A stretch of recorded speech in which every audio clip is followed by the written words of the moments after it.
And then just in your experience having conversations with all these leaders, healthcare leaders, and even government leaders in these countries, specifically Sub-Saharan Africa, I'm focusing on that selfishly because I'm from there.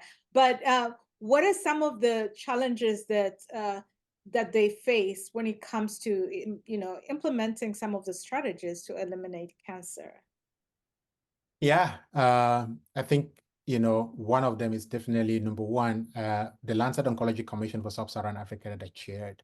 We found out a couple of examples that I can point out. Number one is just awareness, and that's what's so powerful, what you are doing, through your project here, being able to just communicate, about cancer, educate people, the community about it, create awareness about it.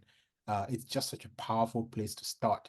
For the 2,000 languages in Africa, very few even have a word for cancer. That's what we found out in this review of what's going on in Sub-Saharan Africa. And so even being able to just communicate this, whether it's in Swahili or in a language that the people can understand, or being able to create this content that you're creating and then translating that, so people can get educated. That's a great place to start, right? And so that's a barrier. Language is a barrier.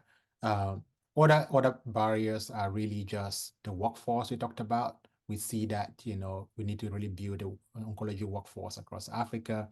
Number three, it's just even when you've done all these things, the cancer care cost, so that's why we advocated for universal health coverage, for these countries. The countries should include cancer in their national cancer, universal health coverage in their countries, insurance. Um, and then number four, you can think about, just being able to have the infrastructure there. Nowadays, we have telehealth and technology, and I think that's one area where, can really be a place where Africa can leapfrog, really, because if you invest in these technologies, you can just take pictures of cervical cancer slides, telepathology, and, you can help even with the multidisciplinary teams looking at that slide and giving the diagnosis. So you no longer have to have the physical location. You can use technology. So the infrastructure is a big issue, but cervical cancer screening actually, the cost of it is not, the biggest problem. You also have the issue of cultural barriers that we talked about.